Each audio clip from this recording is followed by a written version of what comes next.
Welcome to your most favourite channel Tadka TV. ये रिश्ता क्या कहलाता है कि आने वाले एपिसोड में कहानी कैसे मोड़ पर पहुंचने वाली है, जहां झूठ और सच्चाई के बीच की दीवार आखिरकार टूटती नजर आएगी। लंबे समय से मायरा को परेशान करने वाला शख्स अब बेनकाब होने के करीब है। उसके खिलाफ सबूत भी लगातार सामने आते जा रहे हैं। मायरा पिछले कई दिनों से मानसिक तनाव का सामना कर रही थी। उसे बार बार महसूस हो रहा था कि कोई उसकी हर एक्टिविटी पर नज़र रखा हुआ है। शुरुआत में किसी ने उसकी बातों को गंभीरता से नहीं लिया, लेकिन अब हालात पूरी तरह बदल चुके हैं। अरमान और बीरा को भी ऐसे सुराग मिलते हैं जो सीधे ऋषभ की तरफ इशारा करते हैं। जैसे जैसे जांच आगे बढ़ती है, परिवार के सामने कई चौंकाने वाले बातें सामने आती हैं। कुछ लोग अभी भी ऋषभ पर भरोसा कर रहे हैं और उसे निर्दोष साबित करने की कोशिश करते हैं, जबकि दूसरी तरफ सबूत लगातार उसके खिलाफ जाते दिखाई देते हैं। यही वजह है कि अब परिवार दो हिस्सों में बढ़ता नजर आएगा।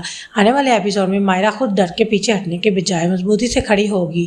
वो फैसला करेगी कि अब वो किसी भी कीमत पर सच को दबाने नहीं देगी। अरमान और बीरा भी उसके साथ मजबूती से खड़े रहेंगे और उससे ये एहसास दिलाएंगे कि गलत के खिलाफ आवाज़ उठाना कमजोरी नहीं बल्कि हिम्मत की निशानी है। कहानी में एक बड़ा मोड़ तब आएगा जब ऋषभ खुद अपने व्यवहार को सही ठहराने की कोशिश करेगा, लेकिन उसके तल्ख और अहंकार को देखकर हर कोई हैरान रह जाएगा। उसे ये एहसास नहीं है कि उसके गुस्से ने कितनी बड़ी गलती करने पर मजबूर कर दिया है। धीरे धीरे उसका पूरा सच सामने आने लगा है और परिवार के कई सदस्यों का भरोसा टूट जाएगा। इसी बीच एक नया ट्विस्ट भी देखने को मिल सकता है कि ऋषभ पुराने कारनामों से जुड़े कुछ लोग भी सामने आएंगे जो उसके अतीत की सच्चाई सबके सामने लाकर रख देंगे। इससे मामला और भी गंभीर हो जाएगा। दूसरी तरफ मायरा का आत्मविश्वास पहले से कहीं ज़्यादा मजबूत नजर आएगा। वो सिर्फ अपने लिए नहीं बल्कि उन सभी लड़कियों के लिए खड़ी होगी जो ऐसी परिस्थितियों का सामना करती है, और उसका ये साहस पूरे परिवार की एक मिसाल बन सकता है।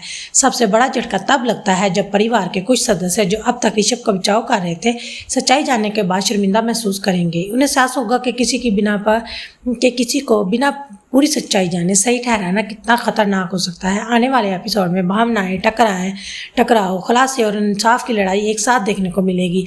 आप सभी की नज़र इस बात पर होगी कि क्या ऋषभ अपने किए की पूरी जिम्मेदारी स्वीकार करेगा, क्या उसे अपने कर्मों की सज़ा मिलेगी और क्या मायरा आखिरकार इस मुश्किल से दूर निकल पाएगी, अपनी ज़िंदगी में आगे बढ़ पाएगी। दोस्तों, आने वाले दिनों में आपको कई बड़े ट्विस्ट और ज़बरदस्त ड्रामे को देखने को मिलेंगे जो कहानी की दिशा पूरी तरह बदल देगी।